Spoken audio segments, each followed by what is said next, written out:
Welcome to another episode of The Story of a Woman. I'm Nicola Barito. We continue our focus on amazing Caribbean women who have effected change.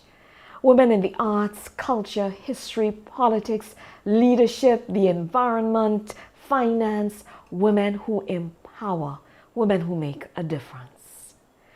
I'd like to introduce a beautiful soul.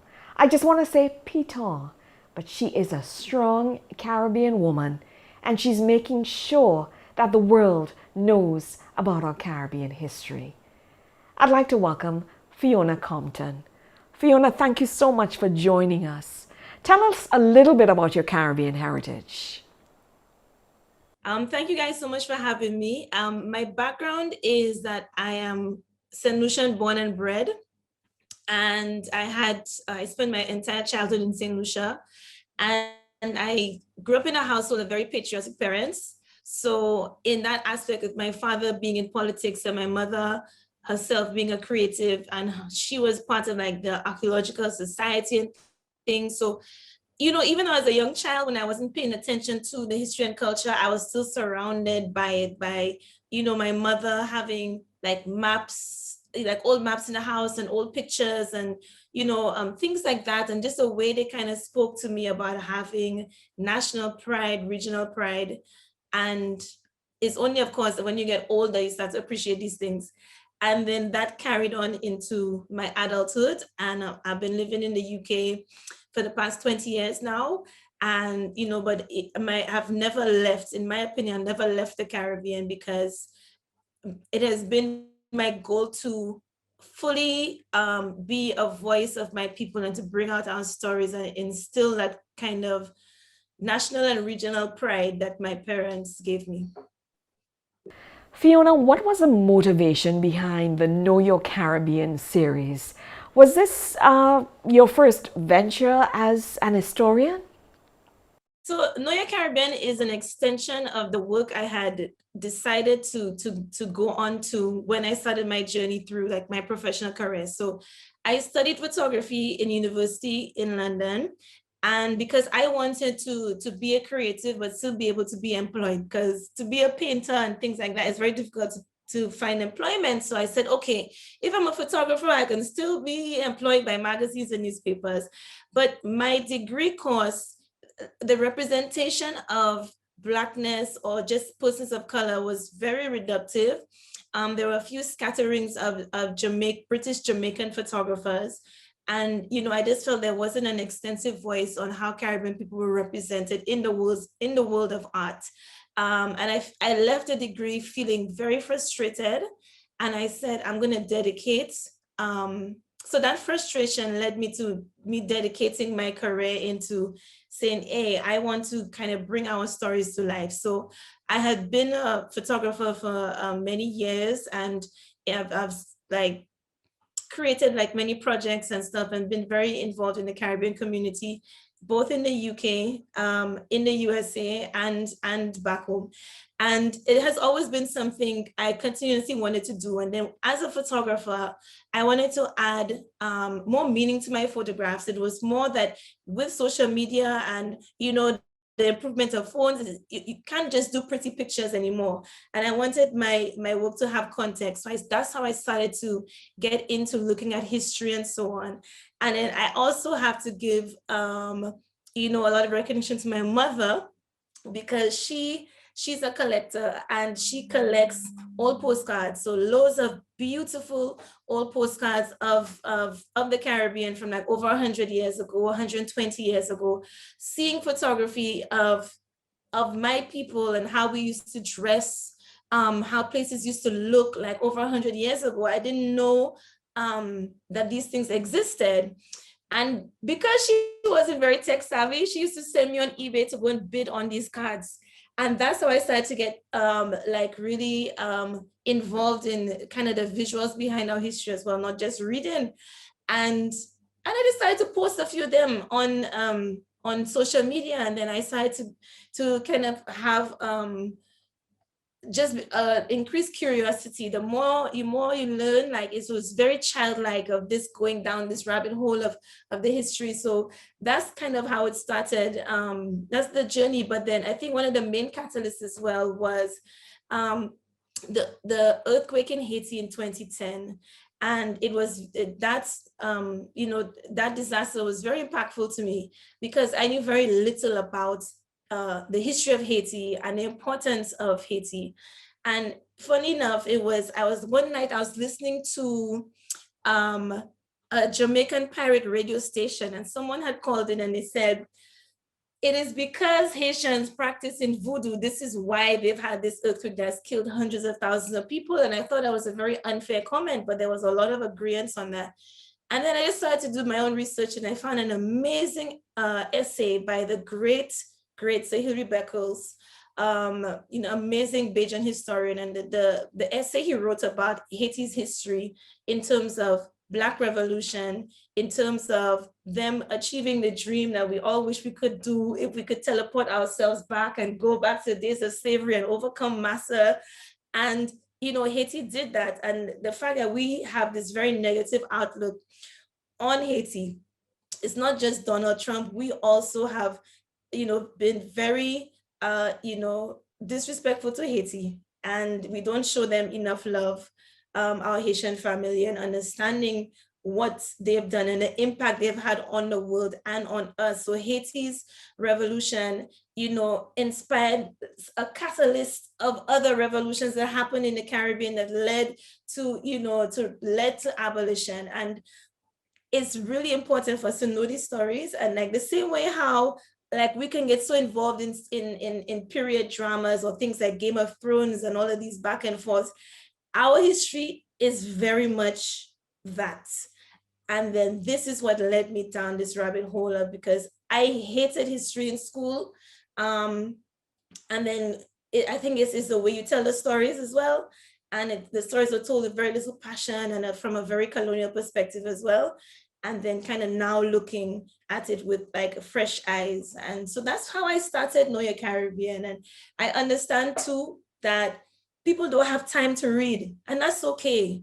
And our attention spans are very short, and not everyone learns through reading an essay or reading a book. You can learn through video, you can learn through music, you can learn through loads of different ways and learn in short bursts. And I understood that that's how I wanted to share history, and the response has been wonderful. So it goes to show it's not that we don't care about our history, it's how in which we tell it. Do you think, Fiona, that Caribbean people are ashamed of their history? Do we understand the importance of what we've been through? I do think we have a lot of shame surrounding our history, and that's because we have been taught our history from a very colonial perspective. So for example, I'm from St. Lucia. If you ask any St. Lucian, what is our history? We'd say 7 times British, 7 times French. And then most Caribbean people we are taught, the Amerindians were there, the Caribs, the Arawaks, this and that. And then the Europeans came, they died off from diseases, and they had slavery, and the Europeans let us go. And then we celebrate Emancipation Day, and that's it. And there's no reference to any kind of empowerment. So our history is not empowering. So why would we gravitate towards something that doesn't empower us, right?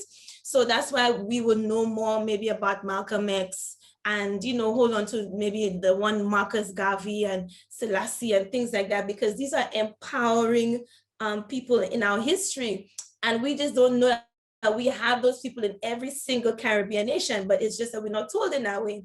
So going back to that aspect of St. Lucian history, the 7 times British, 7 times French, and how they fought for us because we're so beautiful. And that's like the only kind of romantic aspect of our history that we know.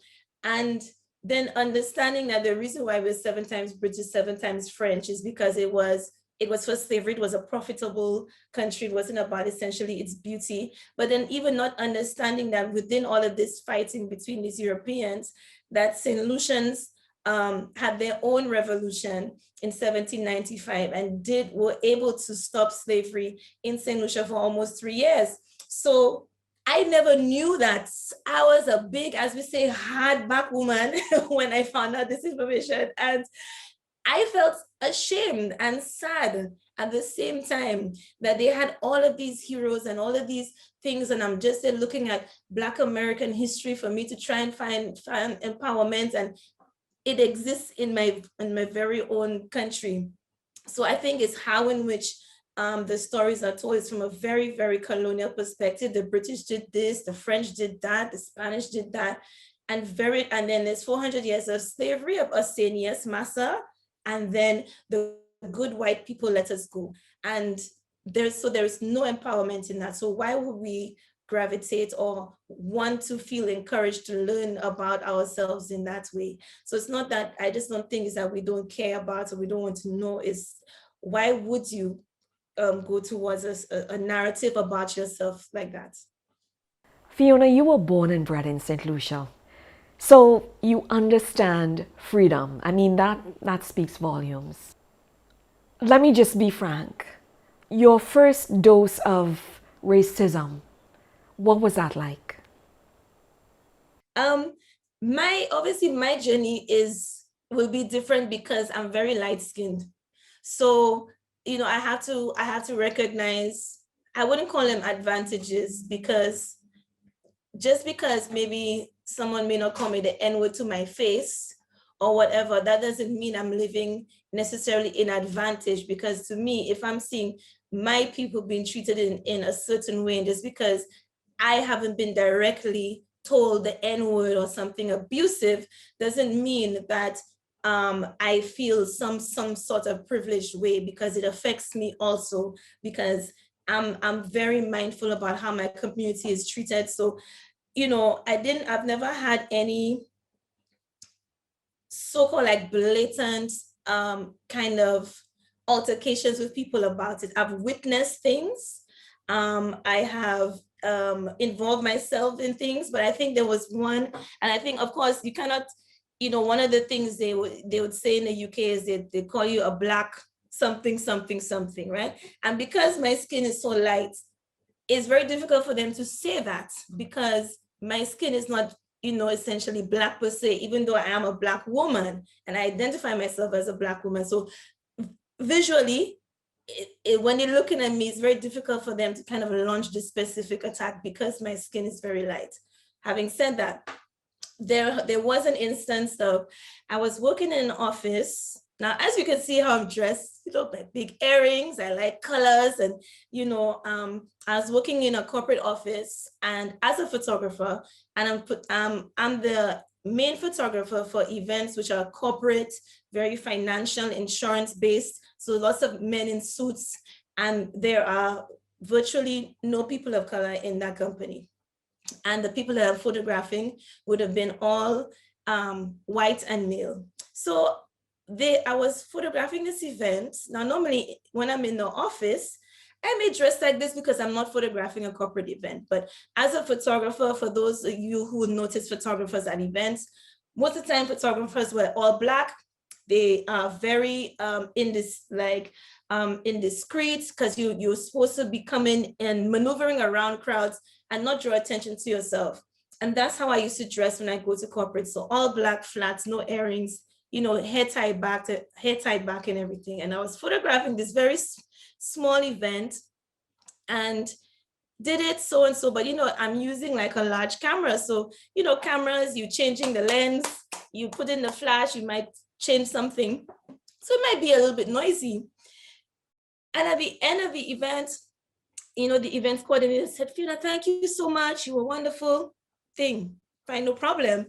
And the very next day, my manager called me into the office and he said, oh, Fiona, I don't know how to say this, but there was a complaint from the events team that your jewelry was making too much noise in the event. And I said, my jewelry? And I said to him, I said, Paul, I wasn't even wearing jewelry. You may see me like this with my big earrings and whatever, but it made me understand that this assumption that they saw this colored girl who they normally see in the office, who dresses in this way, who carries herself in this very, I don't know, kind of cultural way in a very white space.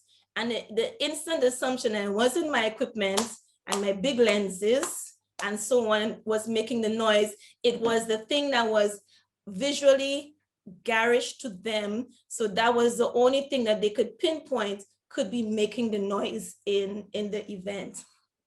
So, and this is what British racism is like. Racism is not you being called the N-word or black, whatever. It's those things. Oh, I'm sorry. All the positions are taken. It's those kind of, that's what British racism is like. So, you know, that was the first instance of me understanding what discrimination is. And the frustration is it's very difficult to pinpoint because they find a way to do this thing to you, but in a way in which there will be no repercussions to come back to them if you were to counter what they said.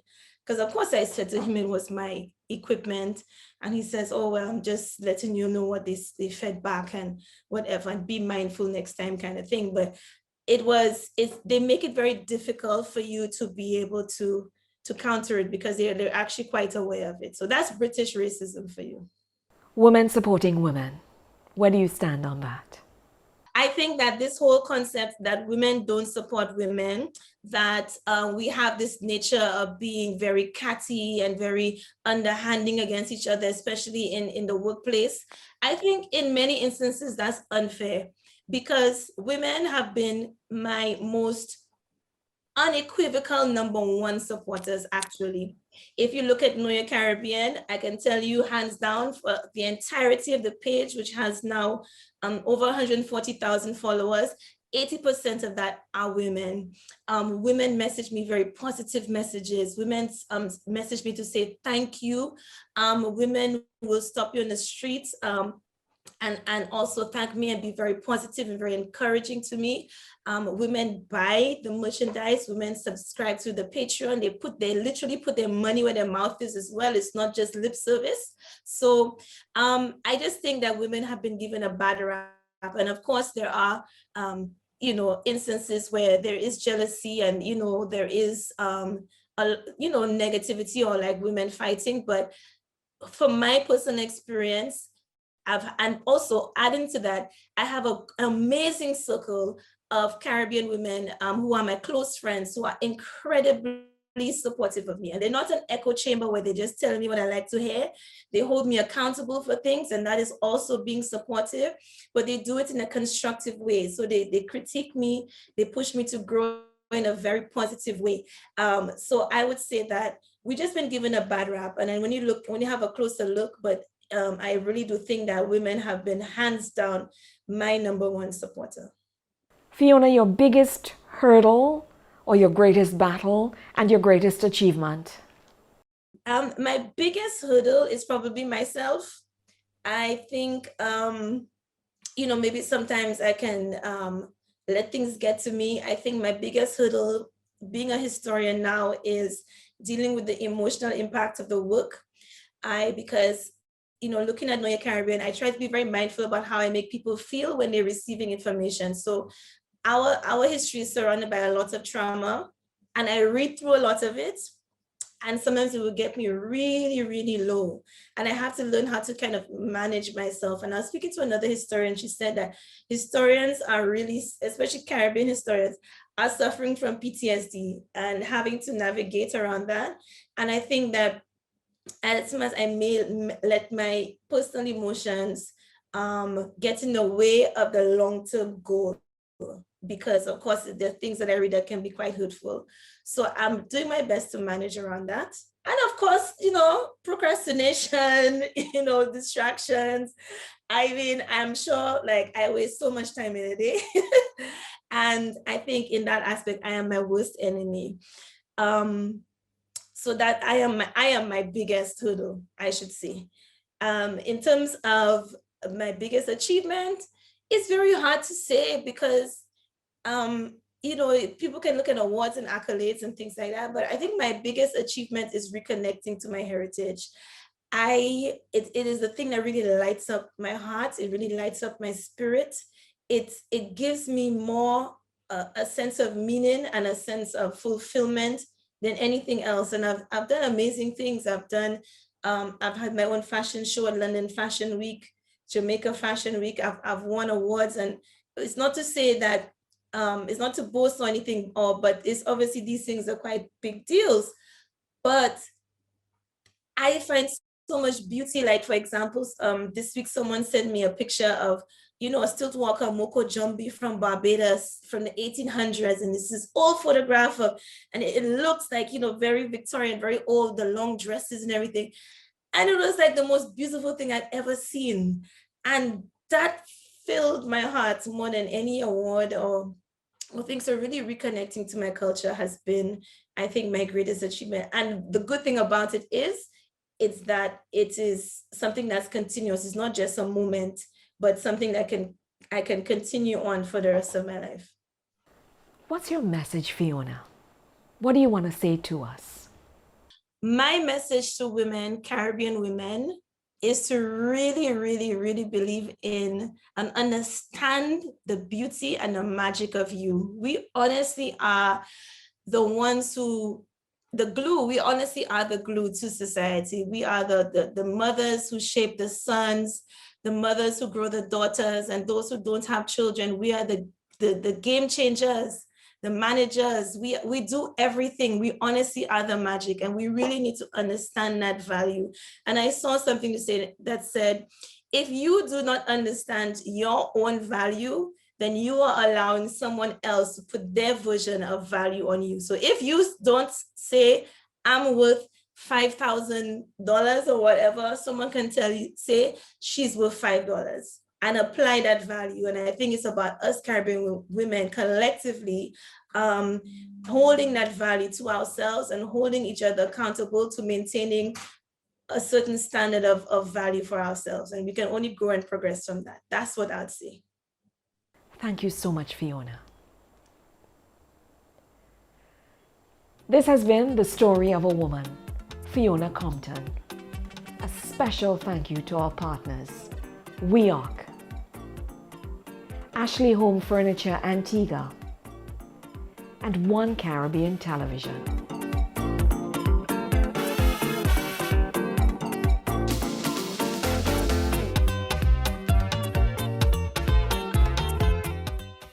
I was working at this company, worked at the company for 6-7 years. I literally started on the ground floor. And when I left the company, I was a creative director for the company. And I had sleepless nights. I worked, and I worked really, really hard. A lot of people always say, oh, you're so lucky. No, it has nothing to do with luck. It's all hard work. And I find that the harder I work, the luckier I get. So I was at this company. I gave them so many years of my life. And one afternoon, they told me I had 15 minutes to get out of the building, pack up my office. Are you serious? I am so serious. And mind you, this job was my life. I was climbing the corporate ladder. I was doing so well. I was making all this money.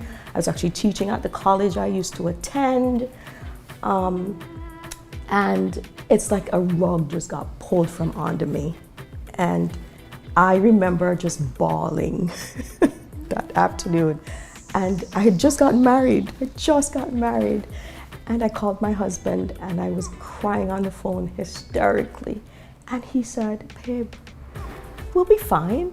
I thought, no, we won't. He's like, calm down, we'll be fine.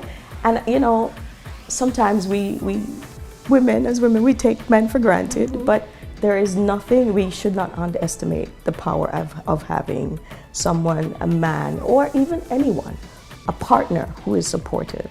And he supported me through the entire process. I was out of a job for 1.5 years. And during that time, I knew I didn't want to just sit home and be bored and just do nothing. So I started volunteering.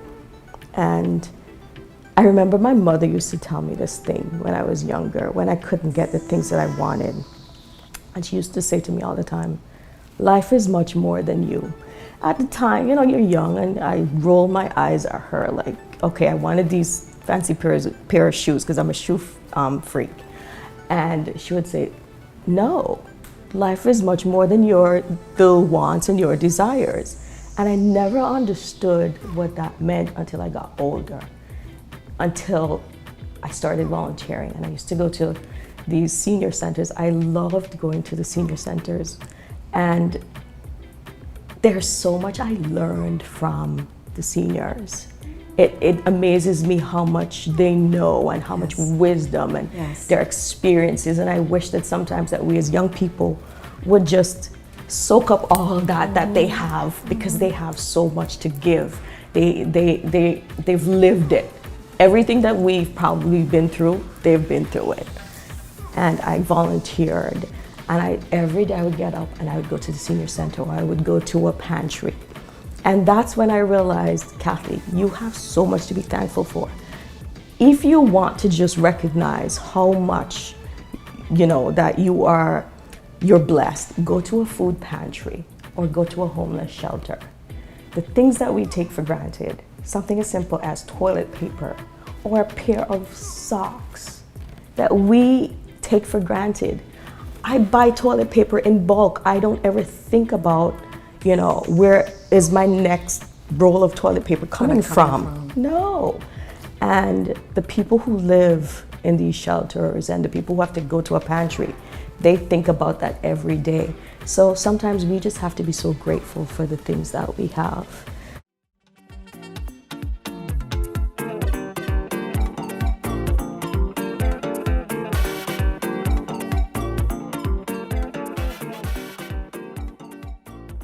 One of the traits of an abuser is isolation. So it's sort of controlling who your friends are, and they only approve of the friends that they think will not enlighten you or assist you to leave. I am woman. Hear me roar. In numbers too big to ignore.